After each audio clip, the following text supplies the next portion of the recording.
All right, boys and girls, this is what our fractions activities in math will be looking like. It's called Fraction Frenzy, and we're going to learn about different ways to show fractions, read fractions, write fractions, and put them in order from greater than to less to greater, compare them, and add and subtract simple fractions. Each day there'll be a set of slides with me recording my voice over the top of it, and that will be attached to your lesson. You will need to find your fraction activity packet. That is pages with questions stapled together. It came home way back in the very first pickup your parents did with all the Little House materials and the figurative language materials. So if you want to go back and look through that and see if you can find it. If not, let your parents let me know and I can send that. They will have to print it out themselves though. All right, let's move on to the next page and start to talk about fractions. Okay, what is a fraction and how is it different from other numbers? A fraction is different because it represents a part of something. We have written fractions in our Simple Solutions books already this year, and we know that it means a part of a whole, or 2 out of 4. We know that that's what the line represents. So we're going to talk more about that. It's made up of 2 parts. The denominator is the bottom one, and it tells how many equal parts are in a whole. And the numerator is the top one, and it tells us how many parts of the whole we are being considered. So we would read this 1/2, 1 over 2, 1/2 is the correct way to say it, and that we have 1 out of 2 parts. So I wonder how many equal sized pieces I can cut from this loaf of bread. So this is a whole, the loaf of bread is a whole. And if I cut it, it's important to understand that even though a fraction has a whole number as a numerator and a whole number as a denominator, it is representing one value together. And what that means is this is a whole number, this is a whole number, but together they make a different type of number. So this is one value, or half. 1 out of 2, 1/2. So a fraction can be something divided up, cutting the bread into pieces and saying that you have 4 out of 5 pieces. It can also be a unit of measure, and you'll see there's a tape measure here.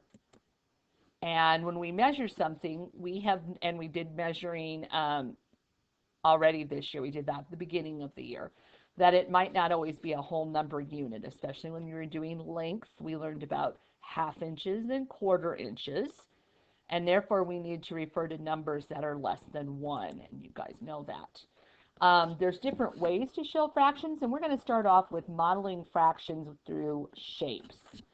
And so you'll see I've got circles and squares and hexagons and triangles and trapezoids and rectangles here. And we're going to talk about those shapes next. All right, so in this hexagon, it's divided into 2 parts and one part is shaded in. You've been practicing that in your Simple Solutions book. So the very first part of this fractions unit is going to be a review for us to start where we already know. So I had 2 parts, that's my denominator. 1 is colored in or shaded, that's my numerator. 1 out of 2. Here I have a trapezoid that's divided into 3 parts, and I shaded in 1. So 1 part is shaded, 1/3 is shaded. Here's more shapes represented by fractions. The square is divided into 4 parts. 1 part is shaded, 1 out of 4, 1/4. And here I have the triangle is divided into 3 parts and 2 parts are shaded. So this represents 2/3. 2 out of 3, 2/3. 1/3 plus 1/3 is 2/3. And here's more. This rectangle is divided into 4 parts and 2 parts are shaded. So this represents 2/4. 1/4 and 1/4 is 2/4. I could also say that half of this is shaded. That would be putting it in lowest terms. Okay, and this circle is divided into 8 parts. 5 parts are shaded, so this represents 5/8. 1, 2, 3, 4, 5 eighths are colored. 3/8 are not colored. If you have to add, sometimes you have questions about that. Another way to show fractions is on a number line or a strip diagram. And these look a lot more like your measuring tapes or your rulers that we use for measuring all throughout the year. So we show on a number line, here is 0, the end of the ruler. Here is 1 inch. Here is your 1/2 inch. This one has thirds. You don't find that on a ruler, but that's just an example. 1/3, 2/3, or you can also make these number strips, but remember that each fractional part on a number strip and a number line have to be the same size, because fractional parts are always the same size. So this point represents 1/2, and this point represents 1/4, and this point represents 3/4. So I'm really dividing my line into 4 parts. The easiest way to do that is to make a 0 and a 1, and then halfway is your 1/2. And then if you go halfway between 0 and 1/2, you get 1/4. Halfway between 1/2 and 1, you get your 3/4. So 1/4, 1/2 is the same thing as 2/4. 3/4, 1/2 would be 4/4. Is another way to write that. 1/2 represents the same spot on the number line, like I said, where 2/4 would fall. Therefore, 1/4 has the same value as 2/4. Here's a blank number line, and let's put in 1/3. There's 1/3. And there's 2/3. So you can see how I split this number line into 3 parts. 1, 2, 3. This would be the same as 3/3. The whole number is. There, I can also represent that 1 equals 3/3. Strip diagrams are also a great way to model fractions. Like I said, you have to make sure your fractional pieces are the same size. So 1/3 of this strip is shaded. 2/3 of this strip is shaded. And now let's practice. So if you will go to your practice pages and you will find the first cover, you're going to find these problems on there, and you can mark your answers as we talk about them. So you should see something that looks like this: A, B, C, D, E, F, and G, and you are going to tell what fraction of each shape is shaded. Okay, so let's go through and do that. And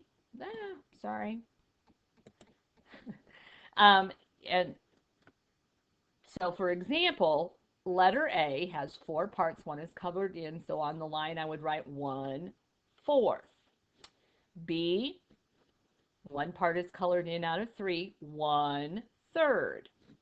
I can't write on this board, so make sure you guys are practicing. You do know how to write fractions, so I think you'll be good.